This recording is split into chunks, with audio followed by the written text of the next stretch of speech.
Welcome back, and thank you for checking out my report on the crisis surrounding the ongoing situation with North Korea.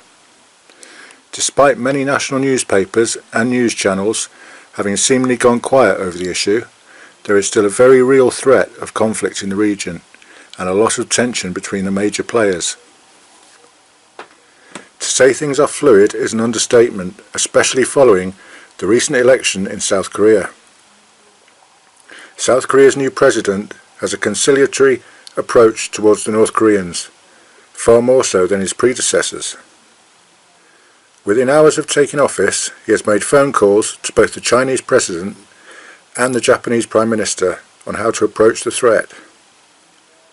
He has even suggested visiting the North Korean capital of Pyongyang in an effort to engage with their government. This is the complete opposite of the stance taken by their longtime ally, the US, who prefer the route of sanctions and isolation to pressure North Korea.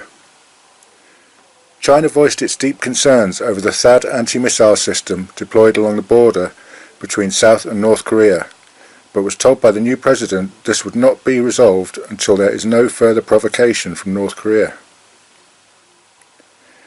Pyongyang's state media has shown its technological ability by releasing detailed satellite pictures that show the position of the US anti-missile system, along with radar and auxiliary equipment.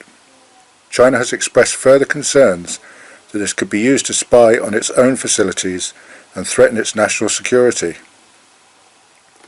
North Korean media has said the deployment of the THAAD system would turn the Korean peninsula into a battlefield for a nuclear war among powerful countries. The anti-missile system is apparently now active. North Korea's latest threat is to reduce all American assets to ashes if they appear to be making any moves towards the hermit state.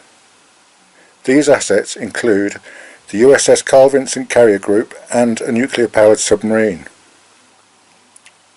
A protest letter has been sent by North Korea to the US House of Representatives, who voted for even tougher sanctions to try and prevent Kim Jong-un from pursuing further development of his nuclear and ballistic missile programs. However, a North Korean ambassador, when being interviewed on television, said a sixth nuclear test would happen at a time of their leaders' choosing, regardless of outside pressure. Additionally, the North Korean Central Prosecutor's Office has demanded the extradition of the chief of the South Korea's intelligence service, 2 South Korean agents and a Chinese man, saying all were part of a plot with the CIA to assassinate Kim Jong-un with biochemical weapons. They have said they will wipe out all suspects when they have been found. For its part, China conducted a massive live firing drill, launching missiles and testing new weapons in the Bahai Sea near the North Korean coast. These were carried out by the People's Liberation Army's rocket force, and according to their ministry, was designed to raise their operational capability to deal with national security threats. Looking to increase its standing and show its military strength, particularly in the South China Sea, the Chinese president has implemented a huge modernization of his forces, especially new technology and naval capability. The US and China are by far the most advanced military players in the region. China has the largest number of active military personnel at over 2 million compared to the US at 1.5 million. However, the US is dominant on hardware and technology, although China is working hard to close this gap. With China an ally of North Korea and the US a strong ally of South Korea, should the situation deteriorate further, there is potential for conflict between these two giants. Russia has apparently been strengthening ties with North Korea lately. Putin has offered to play what it calls a constructive role in the crisis, and is keen to keep its finger in the pie. Both Russia and China view North Korea as a valuable strategic ally, as it acts as a buffer between the West and its own borders. Neither country would want to see North Korea collapse, and have sent large forces to the areas where their border meets the dictatorship.